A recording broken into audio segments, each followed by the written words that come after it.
Sabi nga ng ating senior pastor, nowadays, dito tayo nililid ng Panginoon about prayer. So, kahit kay Reverend Yu, pag nakikinig tayo ng salita ng Diyos, about prayer din. So, mahalaga yung prayer.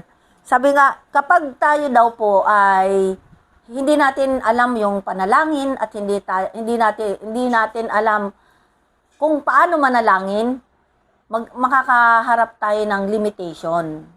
Especially sa mga leader ng ating simbahan, o kaya kung kayo po ay may mga business, or kung tayo po ay may mga iba't ibang pakikisalamuha sa ibang tao, mararanasan natin yung limitation once na hindi natin alam yung prayer. Bakit? Ang panalangin, actually hindi naman talaga tayo ang gumagawa, di ba? Ang Panginoon ang siyang gumagawa. Kaya kapag nananalangin tayo, ang Diyos ang siyang kumikilos doon sa ating mga gagawin. Kaya kapag walang panalangin, meron tayong mai-encounter na limitation. So, yon. So, importante yung prayer. So, nung nagbubulay-bulay ako nung message kahapon, hindi ko mahanap talaga, ang ano ko talaga sa computer, pero may clinic akong message ni Reverend Yu about prayer. So, may mga tao na naging napakalaki ng impact ng prayer sa kanila. At may 3 tao na binanggit si Reverend Yu doon sa message na yon. At isa ito si George Mueller. Ewan ko kung narinig nyo na to, yung pangalang George Mueller. So, na-encounter ko tong pangalan na to sa libro. Siya ay isang author ng isang libro. Nung hindi pa ako Christian, kasi mahilig din akong magbili ng mga maliliit na libro, basa-basa, kasi nga marami pang time, pagkabataan ka, maraming time. So, na-encounter ko yung George Mueller. At saka sa Prayer Mountain doon sa Touch of Glory, meron silang library doon na maraming libro na kapag overnight ka doon, pwede kang humiram ng mga libro para magbasa, mag-meditate. So, ganun yung buhay ko noon nung single pa ako. Kapag gusto kong makapag-pray ng mag-isa, umaakyat ako doon sa Prayer Mountain na yon. Kasi dinala ako doon ng isang Christian, kaibigan ko rin sa katrabaho. So, siya yung nagdala sa akin doon. So, nalaman ko na, maganda pala yung ganito. So, kapag may time ako lalo na kapag may maraming problema, talagang umaakyat ako doon, kahit mag-isa lang ako. Nung dalaga pa ako, wala akong kinakatakutan. Ang tapang ko. So, kahit mag-isa lang ako, kaya kong puntahan. O kahit na umuwi ako ng gabi, kaya kong umuwi ng gabi. Kahit na mag-isa lang ako, kahit nagta-travel. Pero ngayon, mag-travel ka hanggang Cubao, parang feeling ko nakakatakot na.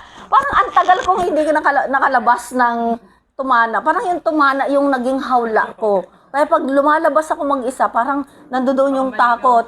O kasi parang maliligaw ka na. But yun nga, so yun yung bakit ba ako napunta doon. So si George Mueller, sabi nga ni Reverend Yu, ay a man of 24-hour prayer. Alam nyo ba, yung 24-hour prayer na tinuturo sa atin ni Reverend Yu, ganito si George Mueller. So, ano yung impact nito sa buhay niya? Meron siyang na-raise na 10,000 na mga infants. So, na-raise niya yon, parang na-nurture niya yung mga batang yon. So, 10,000, ganun karami. Sa pamamagitan niya, na-raise up yung mga batang ito at na-nurture niya yung 10,000. Tayo kaya sana kahit 500. Kahit nga 5 person lang ang ating manurture. Pero napakaliit na target yon. 500 at least habang nabubuhay tayo sa mundong ito ay malaking bagay sa Kingdom of God, di ba? So siya 10,000 na nurture niya because of prayer. He is a man of prayer 24 hours. Ganon siya. Tapos meron pa yung lagi nababanggit ni Pastor Lina, si D.L. Moody. Si D.L. Moody or si Moody, suddenly siya yung nakapag-transform ng Amerika. Suddenly sabi niya suddenly. Ibig sabihin, biglaan, mabilis na transformation ng Amerika. So, meron nga siyang book na si D.L. Moody na ang pamagat, Why Moody Was Used by God. Yan yung pangalan ng libro niya. So, kung gusto nyong bumili ng libro, hanapin niyo yung title na yun, Why Moody Used by God. At doon sa introduction ng kanyang libro, ay nakalagay doon kung bakit siya ginamit ng Panginoon. At yun po, sa first chapter, sinasabi doon na si D.L. Moody ay a man of prayer. Amen. So bakit sa generation natin ngayon, why Brother Peter used by God? Kasi siya ay man of prayer. So someday, makakagawa siya ng may encounter niya yung si God along the way, along the journey of his life. And then one time, makakagawa siya ng libro na mag-i-inspire sa mga susunod na generation. Sa mga kabataan natin ngayon, matatalino, di ba? Pwede nila itong magawa. Na kung ano yung journey nila sa Panginoon, they can write a book na magbibigay ng inspiration sa next generation. Lalong-lalo na concerning the accurate gospel. So ito yung buhay ni Moody. And may isa pa, si John Rockefeller. Siya po ay mayroong nanay. So wala siyang tatay. Itong si John Rockefeller, ang itinuro sa kanya ng nanay niya na, anak, kailangan maging successful ka sa worship. Paano ka magiging successful sa worship? Sabi ng nanay niya, dapat 1 hour before the worship starts, dapat nandoon ka na. So dapat, pero sa atin palitan as much as we are late. Yun, parang ganon. Pero siya, yung turo sa kanya ng nanay niya, for you to become a successful worshiper, dapat 1 hour pa lang, nandoon ka na. Anong ginagawa mo? Makikipagtsikahan ka dun sa mga kapwa kabataan mo? Hindi. Dapat, pinag-pray mo na. Nananalangin ka na para sa message. Kung anong message na tatanggapin mo, at kung ano yung message na gustong ma-imprint sa puso mo, sa oras na yon, yun yung pinag-pray mo. And then, before worship, and after worship. So pagkatapos ng worship, pagkatapos mong mapakinggan ang salita ng Diyos, anak, dapat ipag-pray mo yung message na tinanggap mo.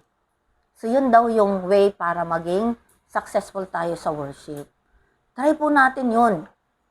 Yung mga sinusulat natin, panandalian na huminahon tayo dun sa kinauupuan natin at idalangin natin yung mga message na atin pong napakinggan. Kaya kasi kung minsan kaya nakakalimutan natin, lalo na tayo mga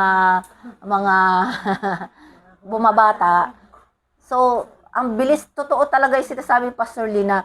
Paglabas mo doon, uminom ka lang ng tinitindang drinks. Ano ba yung message? Oo nga, parang pag hindi sandali lang, kukunin ko lang yung notebook ko. Wala na, nakalimutan na. Totoo talaga ako na ang experience ko ngayon, ang bilis, habang nakikinig ako, di ba, parang kagaya kagabi, habang nakikinig ako kay Pastor Lee, ang daming parang nag-impact sa akin.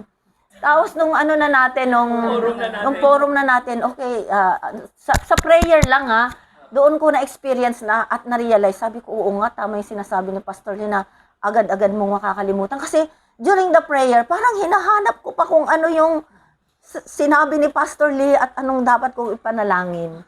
Kaya kaninang umaga, Lord, alisin mo yung darkness.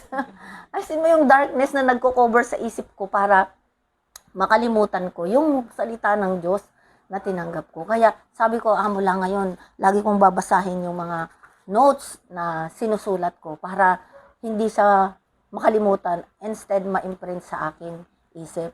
So yun talaga, na madali nating makalimutan. Kaya tama po yung suggestion ng nanay ni Rockefeller na mahalaga na ipanalangin natin.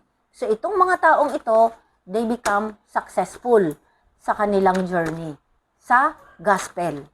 So, lalo na dapat sa atin ngayon na nasa accurate gospel tayo, ay dapat maging successful tayo sa ating worship. At ang pinaka-sekreto ay panalangin. Kaya, pag hindi tayo nananalangin, mararanasan talaga natin yung limitation. Pero kung nananalangin tayo, darating yung mga unexpected things na hindi pa natin hinihingi, dumating na, dinadagdag na ng Panginoon because of prayer. And ang sarap talaga manalangin. Kaya ngayon nga, na-enjoy ko yung prayer kasi parang naibalik tayo dun sa dating nakagawian natin na klase ng pananalangin. Although, hindi pa tayo accurate noon, pero ang ganda ng panalangin. Pero ngayon, na ibinalik, hindi na tayo legalism, hindi na tayo religion, pero accurate gospel naman yung pinagpipray natin. Amen. So, napakasarap manalangin. So, ngayong umaga, ang sabi po ni Reverend Yu na ano yung utos ng Panginoon. So, dapat ipanalangin natin kung ano yung sinabi ng Panginoong Jesucristo, utos niya tungkol sa panalangin. Ang una, sabi niya na ipanalangin natin kung ano yung inutos ni Jesucristo. Let us pray the prayer that Jesus taught to us, to His disciples. Diba? Sa Matthew chapter 6, narito yung panalangin na itinuro ng ating Panginoong Jesucristo. John chapter 6, verse 9 to 13. Ano sabi doon? Then, sabi ni Jesus Christ, this is how you should pray. Ganito daw dapat kayo manalangin. Paano? Sabi, Our Father in heaven, hallowed be your name.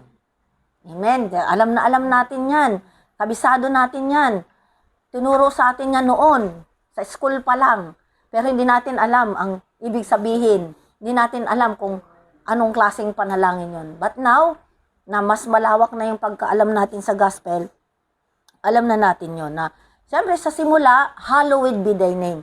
Ibig sabihin, pupurihin mo muna ang iyong Diyos, pasasalamatan mo muna ang iyong Diyos, pupurihin mo siya, sasambahin mo siya sa espiritu at katotohanan, sa kanyang pangalan. So that is hallowed be your name. Your kingdom come, your will be done on earth as it is in heaven. Na ang paghahari ng Diyos ay mapasa atin. Kaya ito dapat yung ating panalangin, hindi yung Panginoon, payamanin mo yung aking business, palaguin mo yung aking business, bigyan mo ko ng magandang trabaho. But ano yung dapat yung ipag-pray natin? Your kingdom come, your will be done on earth as it is in heaven. Kung ano yung plano mo sa kaharian ng Diyos, yun yung mangyari sa akin dito sa lupa. Kung ano yung will mo, kung ano yung nais mo, kung ano yung plano mo. So, we all know, dahil ito ay pinagdaanan na natin ng mga pagtuturo ng ating senior pastor. Your kingdom come. Ano ibig sabihin nun? Unahin natin yung kaharian ng Diyos. Na bukod sa accurate covenant, dapat nandoon din tayo na gumagalaw sa absolute goal ng ating buhay. Ano yung ating absolute goal?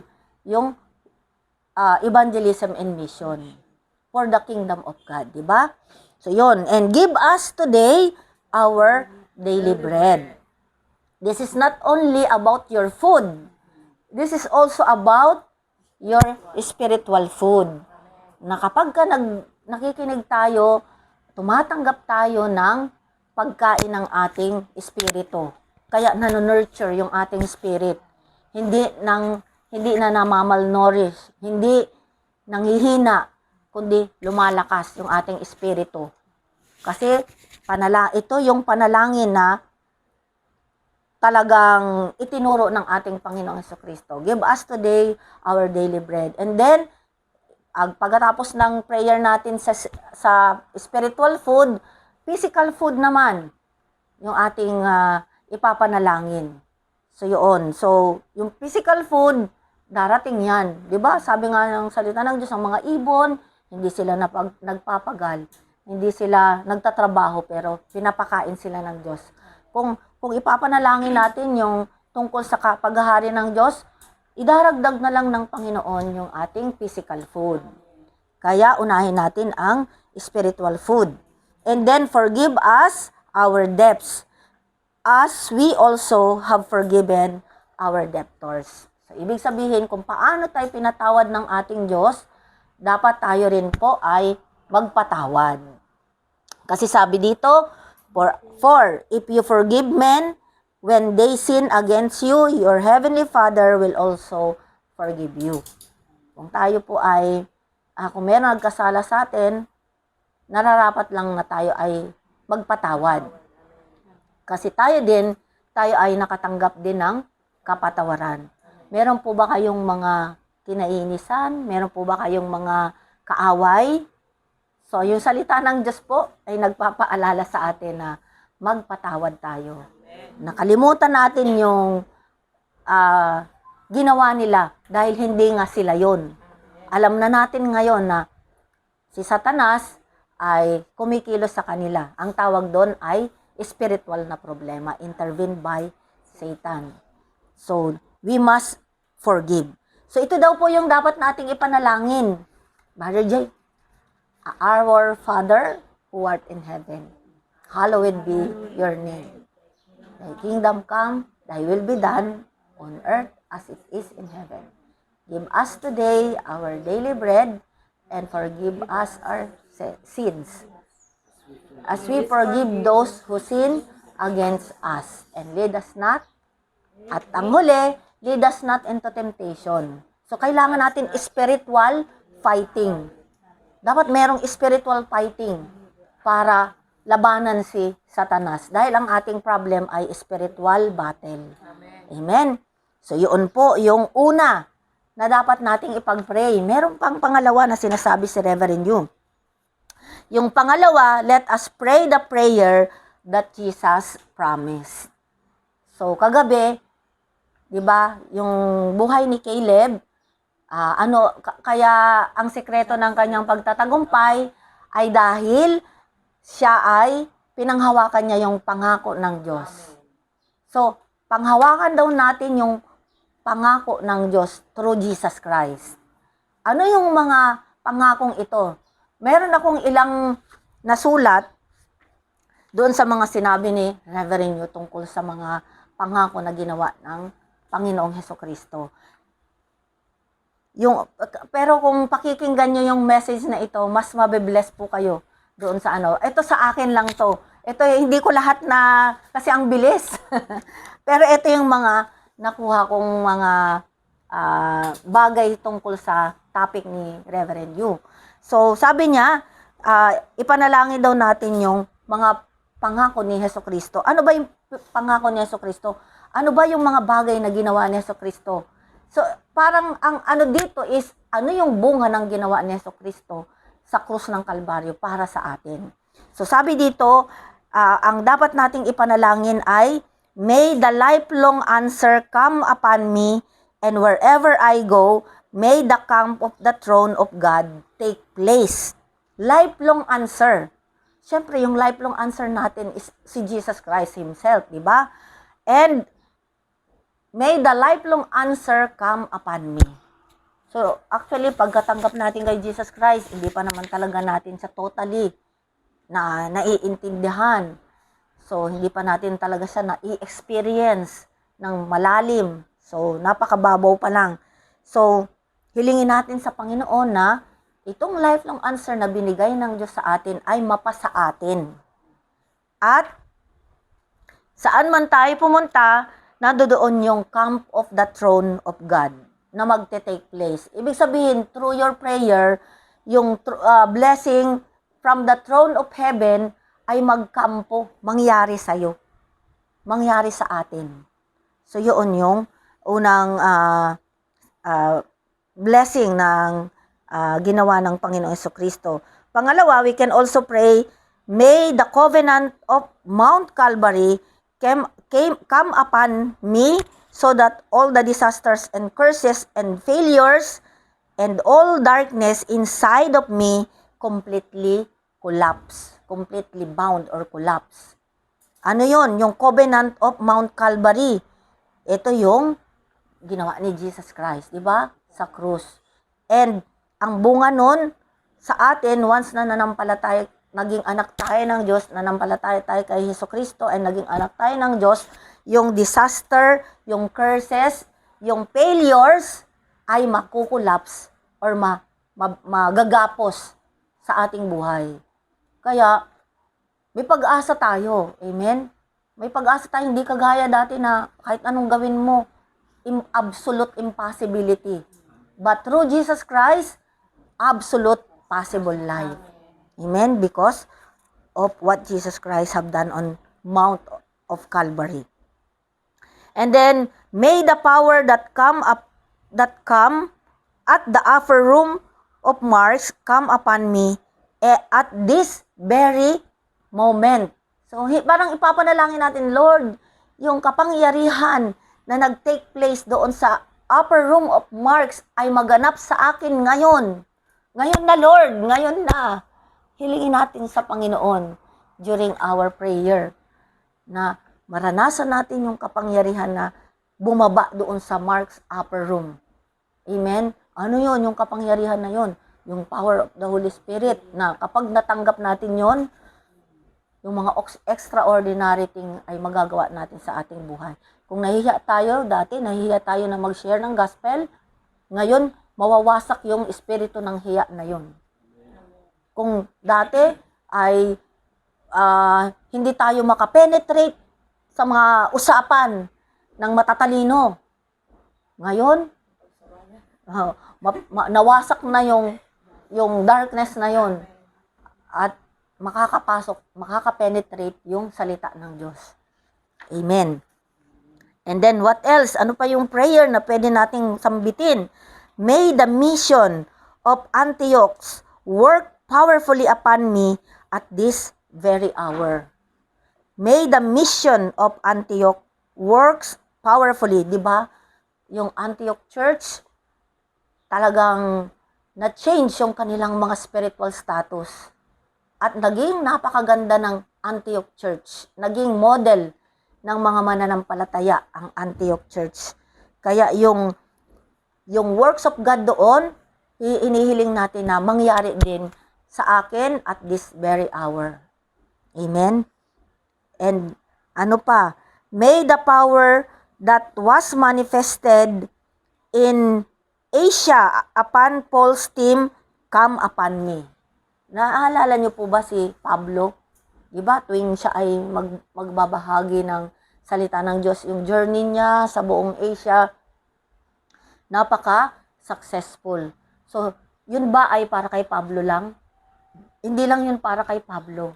Sa lahat ng mga humahawak sa covenant, sa lahat ng mga naniniwala sa Panginoong Jesucristo, magaganap yung kapangyarihan na yun.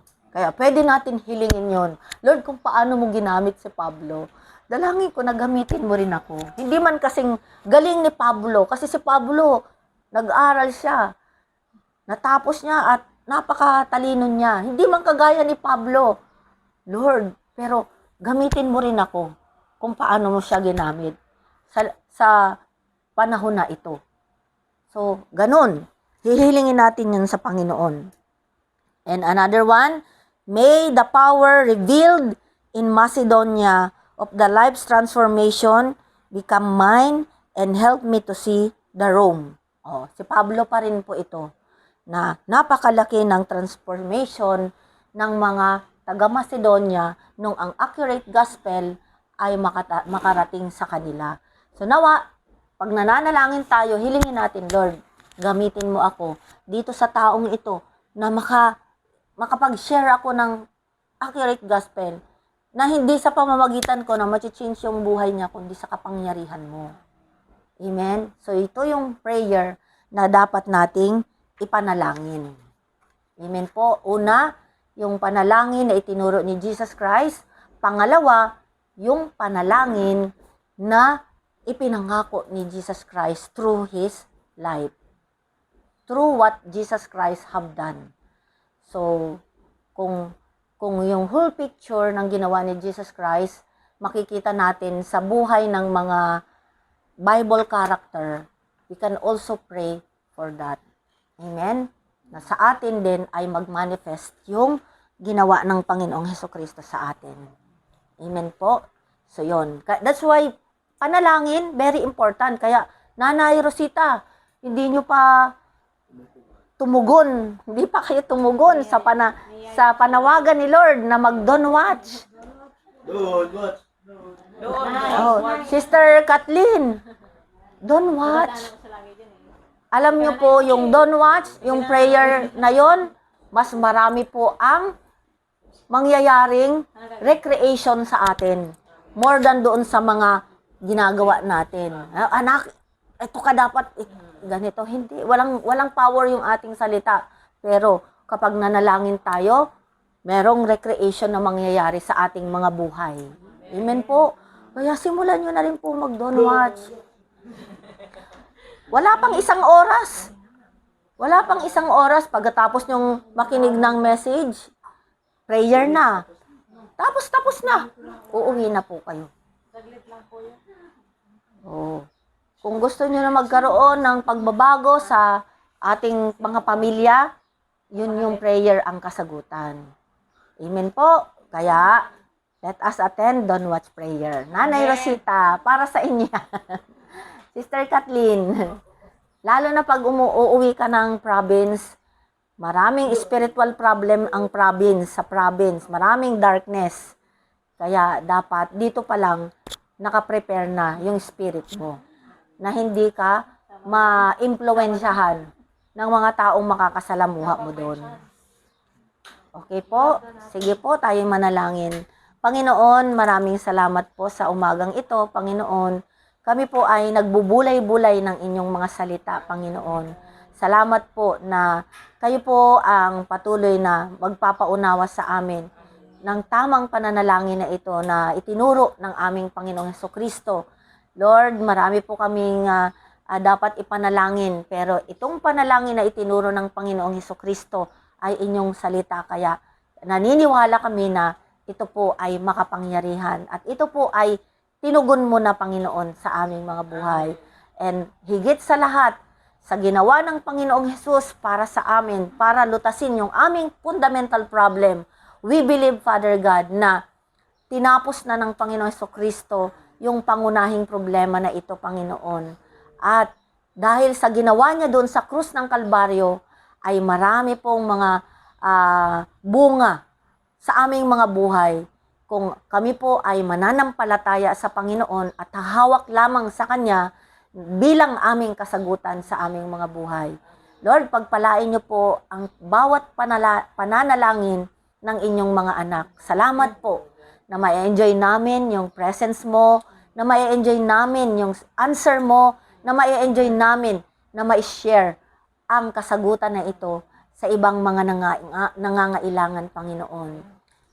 Help us, Panginoon, na i-transmit namin, Panginoon, lahat ng mga matatanggap naming kasagutan doon sa higit na nangangailangan, O God. Bless your people here, Father God. Give us the power, the spirit to pray more and more, Panginoon. Dahil itong hinihingi ng sitwasyon sa amin, Panginoon. Hinihingi ng aming kapaligiran, yung panalangin namin, Panginoon. Hinihingi ng aming mga pamilya, yung aming mga panalangin, Panginoon. Kaya dalangin namin, Lord, na kami po ay patuloy sa pamamagitan ng prayer na ito, patuloy po kami na maging platform, patuloy kaming maging watchtower, at maging antena, Panginoon, hindi lamang sa aming pamilya, kundi dito sa buong Tumana o buong Marikina, Panginoon. Maraming salamat po. In Jesus' name we pray. Amen. Amen.